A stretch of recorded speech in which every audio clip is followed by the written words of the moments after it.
Good day, guys. I want to welcome you to the Church of Christ podcast. I am your host for today, Corey Stamatis Ode, and with me here is... I'm Hope Onyemechi, and by the grace of God, I'm a doctor of pharmacy. Wow, that was really beautiful. It's nice to have you on our show today, sir. We've brought up a topic that's very interesting for you guys today, one that has sparked so many debates over the years. And this topic is titled Christians and Alcohol. When it pertains to alcohol, many of us tend to have different views and different opinions. Some believe that a Christian should not drink alcohol at all.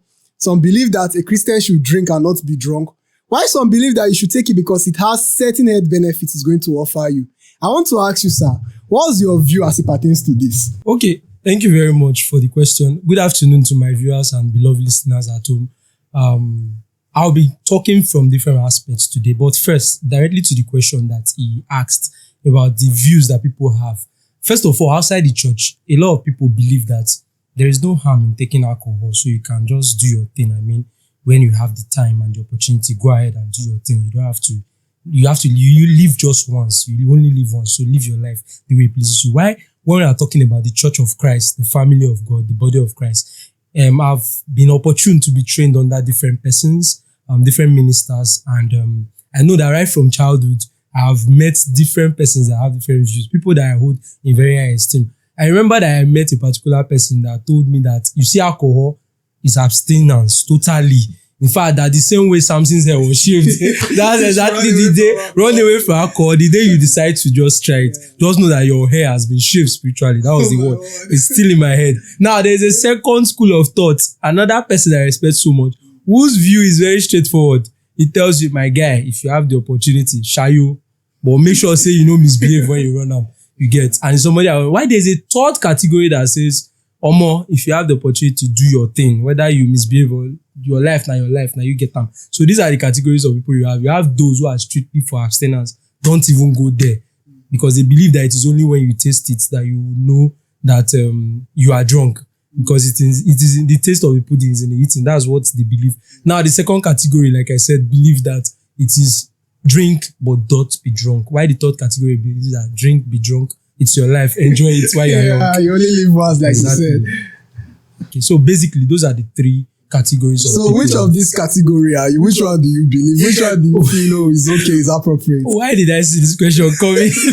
Okay, well, for me, I don't think I should be a standard of judgment. But since you have asked, I think it is proper for us to first of all say which one is ideal. Since we are talking to people out there and also to our brethren in the church, which one is ideal? Well, I took some time to go through scriptures and really, because I was really interested in this topic, to do a lot of research on it.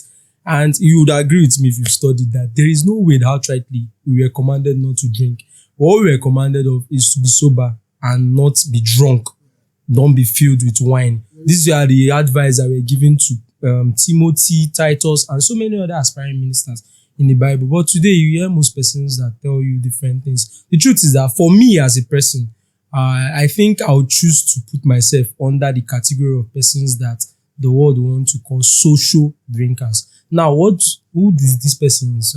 How do they act? These are persons that they might go out only once in a year, and that out they go when they are with people that they are comfortable with, people that they know that, oh, this one is my G, this person, I'm comfortable with this person, and this person decides that, okay, today, guy, we are doing anything. Fine, the person goes with anything, you get. So that is why for me as a person, you could probably come to my house, you could find that maybe in my fridge, you could find up to 10 bottles of anything, but I may never have the chance to take it. It is only when somebody that is a friend or even my brother that comes to my house and say, how far, what do you even get for this fridge? And say, there is a shayo, oyana, mo day. That is the only time you might find me drinking. Aside that, just for fun, for pleasure, or just to impress people, no, that's definitely not me. So it is only when there is a social gathering that I know that I am not either going to do anything that would require mental activity or mental requirements. So basically, Okay. So that's a very good one. But I would also want to ask, when you tend to drink in certain occasions and you say if you don't drink in certain occasions, like maybe if I'm with this set of people, I drink, and if I'm with this set of people, I will not drink and the rest. Is that not to an extent being hypocritical? Well, I would say a yes and a no. A yes based on the way you perceive it. A no because for me it is not. I think everything has to do with mindset. me not drinking where people are, it actually tells a lot. It means probably I have respect for this person. Now, one thing that I know that Apostle Paul commanded in the Bible was when you are offered food, do not go and start asking, this one, is it Ogun? Is it Shango that has this one? Eat with conscience. But then the same Apostle Paul also advised that if eating meat will make your brother fall, so why not? So when I'm with my brother that I know that this person does not in any way like this thing, and I have an option, of course I'll go with that. But when I'm with the right set of persons that I believe that these people are cool and all that, I don't have any issues with it. So I don't think it is hypocrisy. That's just very good. Respect for boundaries. Yeah, so it's more or less, if your conscience is okay with it, you go for it. If it's not, come on your hand. Okay, so the next question I have for you here is, some people will tell you when it comes to alcohol, I know my gauge. Like, if I just take one cup, don't finish, I do okay. Or if I feel drink one bottle, as I drink one bottle, I don't do good. What's your opinion when it pertains to this? Is there anything like gauge, and is this true? Like, is this even a thing? So I want to wherever that came from, but then there is something I would state. I would be speaking both as a medical practitioner and I would be speaking as a friend to whoever is asking that question. Now, as a medical practitioner, like I said, I've done a lot of research. In fact, during my internship, one of the most interesting period was when I think we went for a wedding, and there is this one of our senior preceptors that has this concept of don't even touch it at all. So we were taking, and he was like, you people that are taking this, what are the health benefits and all that? Do you know that? And I told him, I said, actually, there are, if you are taking the right thing, you get. But then, even on that, you have a limitation, daily limitation. He said, really, it's not possible. I told him, sir, I can prove it to you. He said, don't only prove it to me, come and prove it to the full hospital. And I can remember how this man brought me on stage to teach even the CMD, the chief medical director of the hospital, about how alcohol affects us and the daily requirement. Now, according to research, American Health Organization and other standard organizations, the daily requirement is based on age, based on sex, and based on the state of the person.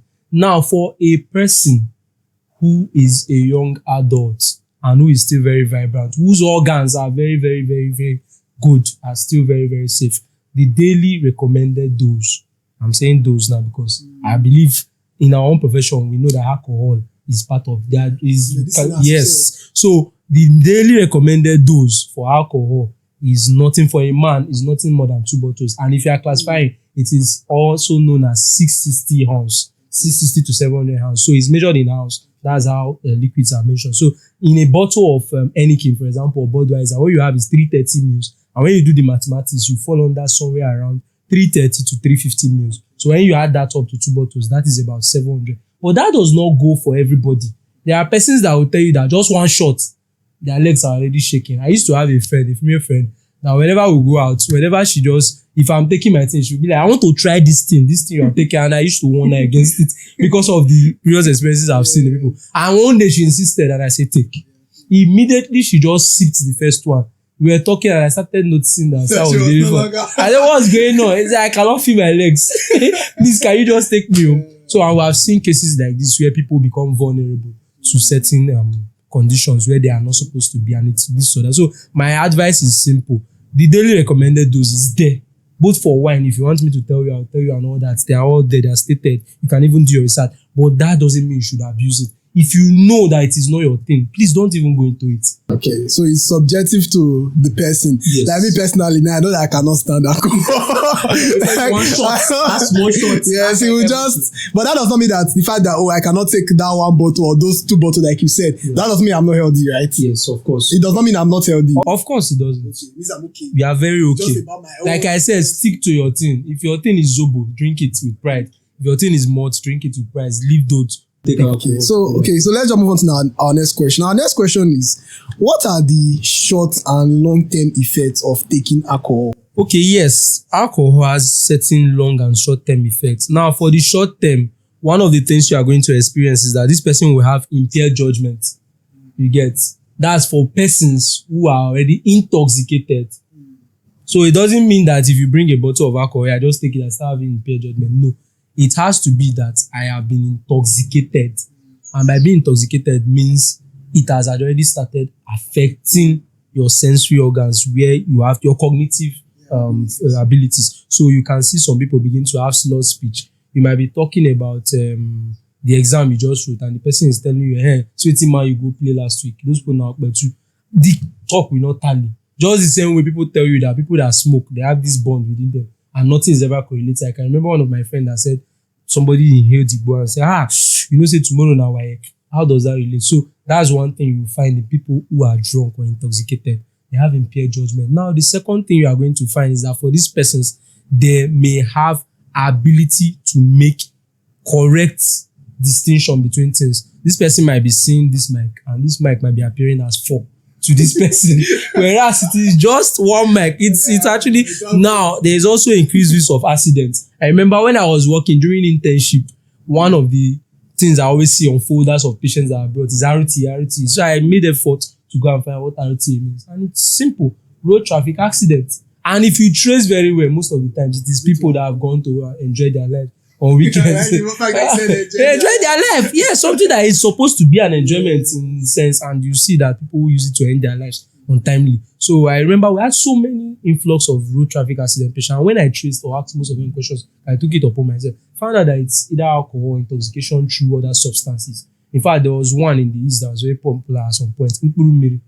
Get methamphetamine. So I'm sure most people have their own. So these are some of the effects. Increased risk of accidents and injuries. Also, slurred speech, lack of cognitive balance, ability to make it. You can also have sleep disturbances and hangovers. You can have a situation whereby some people will tell you whenever they take alcohol in between their sleeps, they used to have this thing. There are some alcohol, there are some beers or some spirits that it is not just the only thing that is added in it. They add some other substances, either as preservative or as excipients to make them, and those are the things that actually give you the alcohol. Naturally is supposed to be a CNS depressant, whereby after taking it, the proper thing that should be expected is that you should go to sleep. Yeah. But for some persons, the reverse happens. You will not sleep. So that's another thing. And then there's increased risk of violence and aggressive behavior. One of the things you find in homes where the husband abuses the wife is alcohol. Then what about the long term? Because I've seen or I've heard that sometimes some people tell you that your liver is responsible or is your kidney that's responsible for breaking down this alcohol, and on the long term it can damage it. So what do you have to say about this? You've already mentioned one. There are about 7 of them. There's liver diseases, which include liver cancer, liver cirrhosis. Liver cirrhosis is just like having a sore on your part of your liver. So these are things, and you begin to look for options to do liver transplant. There is also option of cardiovascular diseases. Most of the cardiovascular diseases, if you check the risk factors and predisposing factor, alcohol is there. CVS, such as hypertension, stroke, and so many other diseases. There is also another thing of cancer. You can have breast cancer, colon cancer. Most of all these things, if you trace them down, it is as a result of, even we have fetal alcohol syndrome for babies, and it happens when the mother is pregnant and the mother decides to be wayward enough to shy you. We have had situations like that. You see the mother will say, you can't tell me, I will enjoy my life. Now I get the pikin. Nobody you go tell me waiting I go do. So neurological disorders. So at least we can establish that a pregnant woman should not drink at all. Yes, wow. Very, very clear. Okay, I think I've learned that personally very today. Clear, okay, so that's a very good one. So I want to ask, what's your take on alcohol dependence and addiction? Okay. People that believe that, me taking, like, I've even discussed with one of my friends recently, and this lady, she's a very, very young girl, and she believes that anytime that she's having issues, like she's feeling depressed or feeling lonely or one or two down feelings, next thing she wants to do is to take alcohol. She feels like alcohol will help, and because of that, now she's already becoming addicted to this bottle, to this, and she's very, very young. What's your take on things like this? Okay, alcohol dependence and addiction, collectively, they're also known as alcohol use disorders, AUDs. Now, these things occur as a result of chronic or long-term use of alcohol when someone begins to abuse alcohol. Because for everything that has a use, definitely has a misuse or abuse. Now, for alcohol use disorder, what happens in those cases is that there are certain causes and risk factors you get, ranging from genetics, ranging from brain chemistry, the way the person's brain, cognitive functions, imbalance of some neurotransmitters. You get, there's some neurotransmitters, serotonin, dopamine, and all that are responsible. So when there are neurotransmitters imbalance, you can have that also. Now, environmental factors can also lead to alcohol use disorder. Now, for example, is when someone has had a case whereby they lost someone that's very close to them, or even a rape victim. Some persons just feel like, I have a friend, this one is very, very dear to me, a friend that actually experienced rape.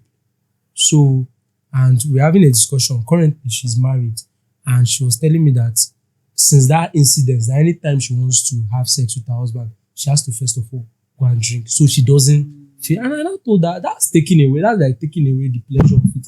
I mean, that's the main reason in the first place why the whole thing was there. Is for you to have that pleasure. So if you are numbing that pleasure out, what are you enjoying? And she told me that she's looking for a way out of it. We're still trying to work on that, but that in itself tells you how some people hold alcohol in very high esteem. They feel when they're in trauma or they have anything, maybe things that tend to wear them out. You see people have issues with their wife, and the next thing they're eating the next Mama Ekene's beer parlor to go and do so and enjoy themselves. So that's part of it. The mental health and age. Now, for the symptoms of alcohol use disorder, it's very important you know, so that when somebody begins to develop these things, you can know how to have a problem and exactly look for a solution to it. Now, there is tolerance. Tolerance means in a situation where you begin to need more than the required dose. Maybe you started with one bottle. After some time, your body develops this tolerance. It is now used to one bottle. So for you to get that feeling that you used to get for that first one bottle, you have to now take 2. And it goes on. And before you know, you're on 8 bottles. Now, there's withdrawal symptoms for some other persons. So when they begin to experience that withdrawal, once they begin to want to abstain from it, you find out that they are begin to have some symptoms whereby it will not, how will I put it? This person, for example, maybe decide, it's just the same thing that happens when somebody is a drug addict. You are already having some effects that you, whenever you high, you take drugs, you have this feeling. When you stop it, you begin to have some withdrawal effects, such as sometimes you begin to have maybe itching, flashback, something that will just want to trigger you to go back, and loss of control and all that. Now, it is very important, lastly, for us to know that for stages of alcohol addiction, I've noticed some here down. There are about 4 of them. Now, there's social drinking. Like I said when I started, I said for my category of persons, that's where we follow that. Social drinking. Now, when you decide to graduate from social drinking to the next stage, you find yourself somewhere around problem drinking, which I just mentioned. You have issues with somebody, maybe your mom shouts for you, the next thing say, get out, I've not eaten your food, let me go and take one bottle. And it goes on and on. And maybe when you're in a relationship, you have an issue with someone, you decide that let me take to alcohol. That's the second stage. The third one is dependence. Because once you begin to do that, your body becomes dependent, and finally addiction. So when you are dependent, it usually most times leads to addiction. When you don't take it, that's why you see people that either bet, people that smoke, or they are chronic drinkers. When you offer them money that you think would naturally better them. Next thing is to beer parlor. Let me go and enjoy myself. Yeah, very true. Okay, we'll come back to the solutions for all this category of people. But before we get there, I just want us to quickly look at the Christian or biblical perspective as it pertains to alcohol. I want you to fall for, like you've answered before, first thing here is, can a Christian drink? Of which you have rightly answered that there is no problem with a Christian drinking. It boils down to your conscience. It boils down to you. If you're okay with it, go ahead. But you should do it with wisdom, because the Bible always emphasizes on modesty. Then the second thing is moderate drinking as a Christian, and you've been able to establish the amount of alcohol an adult individual or man should require. You should not go beyond that. Then the last thing is, we should also look at the societal view on Christian drinking, of which you have already addressed that in totality. Okay, let's just keep that aside. Let's go straight to how can one avoid and abstain from drinking alcohol? Before we go to the solution for those that have this problem, how can I avoid taking alcohol? Good. The taste of the pudding is what is in the eating. So I think, like I rightly advised when we started, I said, if you know you are not one that takes it, there's no point wanting to impress us. I'm sure I say my head they carry. So be that they have me that this is not leaders. I be taking my sure. No, there's no point taking alcohol to prove a point to someone. It is not necessary. I think the proper thing, if you are not already taking it, praise God, please stay where you are. It's actually better for you to abstain. Abstain if you have not. But if you find yourself for any reason or any condition, there's a part I didn't mention.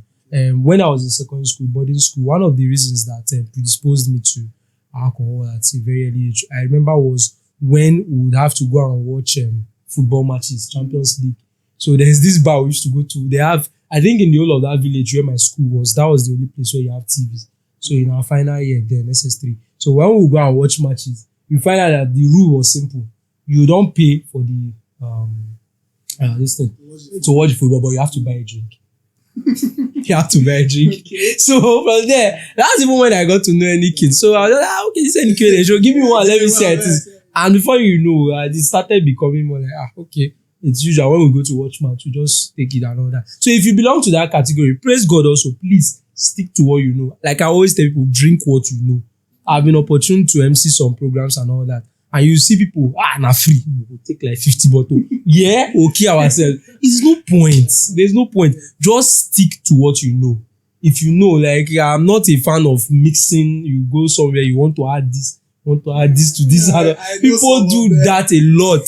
In fact, I had to quote a Bible scripture to one of my friends, Isaiah 55, that says, woe unto you who is strong and mighty in mixing drinks. I had to quote it to my friend, and he was like, guy, do you have to have a Bible verse for everything? I said, yes, it is what differentiates me from others. So the truth is that if you know this is your brand, and you know that when you take it, you are fine, you go about your normal duties, please stick to it and do not. And this is general. It's not just do not always want to impress people. Yes, peer pressure. Don't give in to peer pressure. Don't give in to pressure. So if you have fallen into that category of people that are doing and you are trying to avoid, one of the things is to avoid the triggers, avoid that crowd.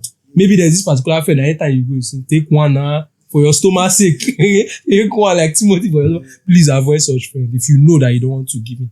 If you know that there's a particular place you used to visit, you get that exposes you, please also avoid that place. If you know that there's a particular thing, it is when someone makes you angry that you want to resort to alcohol. Please look for that means. If someone makes you angry, go and watch a movie. Read a book. Book. Well, I won't say that, but please go and watch a movie. I started doing that. Play PS. Thank you. I started doing that. Go and watch match. Yeah, I think these days, Arsenal, Man U, banters in football give me more joy than alcohol. So it's a very good result. Actually. So we've heard from our doctor. He told us that the best is even for you to avoid. If you have not started drinking, just totally avoid it. But if you have already started, then these steps will help you to overcome it or to reduce the amount to take to ensure that even while you are doing this, you are doing it in modesty. So I feel the last thing you quickly tell us about is for those people that are already taking alcohol for that long time and many times they're already addicted or dependent on it. Now, what should they do? What should they do? Like, how can they go back? How can they go back to normal? Now I'm already addicted to alcohol. Not me per se, but one is already addicted to alcohol and wants to take steps back to totally eradicate or stop it or reduce the rate at which he or she is taking it. What should they do? The first step to every problem is agreeing that there's a problem. If once you agree that, yes, this thing I think is wrong, I think one place that we always put that is not important is conscience. For everything I do, I try to make sure my conscience is clear for it. So if you go to a place and you're offered something you're not okay with, there's no point. Please, for your conscience sake, just state it clearly. And if you know that this is what you are used to, don't try to impress people by trying. Please just stick to it and tell them this is what I'm used to. I know friends that don't eat certain food. Doesn't make them less of themselves or make them different from others. We respect that. Now, if you are somebody that has already fallen into that category, it's very simple. Identifying you have a problem is one part. Then the second thing is seeking help, reaching out. I know people who are alcohol addicts, and some of them are my friends. And one way we have been helping them is sometimes we go for shows, and I will deliberately take you to a show where I know what they will share is milkshake. Milkshake, and it helps. So, and when you begin to take it, I say, what do you think about it? Yeah, it's fine. It's fine. I imagine say this thing, use and take it. You get that's one way. Now, find distractions also, like I pointed out the first time. Find distractions is very, very, very, very important. Do not always run to it as your first point of call. And above all, please consult God. The truth is that by strength shall no man prevail. There are some things that you fight and fight to the extent that even Jesus Christ recognized it and said, this kind cannot go out except what? Through fasting and prayer. So you have to recognize that there are some things that your power can carry. And please, if you need to bring in a friend, please bring in a friend into it. Don't fight. There are some battles you can't fight alone. So, and I think I should quickly point this out. There is something we have to understand. For people that we have been telling that, okay, don't start at all. I know it might sound somehow, okay, because you have had.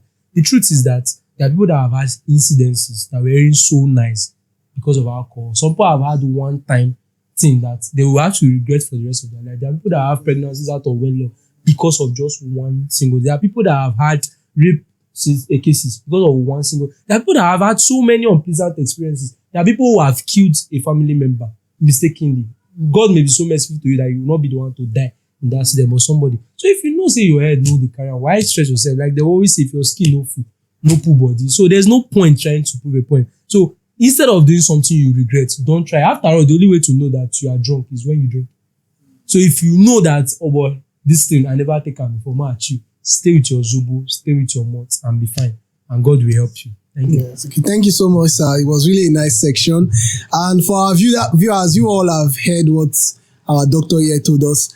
It's best for you to abstain from alcohol in totality. But if you're already drinking or you're already addicted to alcohol, what you should do is first of all seek God, ensure that you pray over it, because there's nothing you can do without God's presence and guidance. And when you already have God, then avoid triggers. If you know that this is what will make you drink, anything that will make you drink, try your best to avoid it. Look for other means, other methods that can help you overcome it, other methods that will make you not even think of going towards where the bottle is. And thirdly, ensure that anything you are doing, even while you are going to take it in moderation. And lots more, like our speaker has rightly told us. So I think with this, we can call it an end to the session. Thank you so much for viewing. Thank you. And please do not discriminate. When you find people who drink, allow them. The Bible has not condemned it outrightly. So let's not speak where the Bible has not spoken. If you have friends you're trying to win over, please do not start by telling them that because you drink, you are going to make hell. Please, let's not do that. I think if the fact that you do not do something, do not make it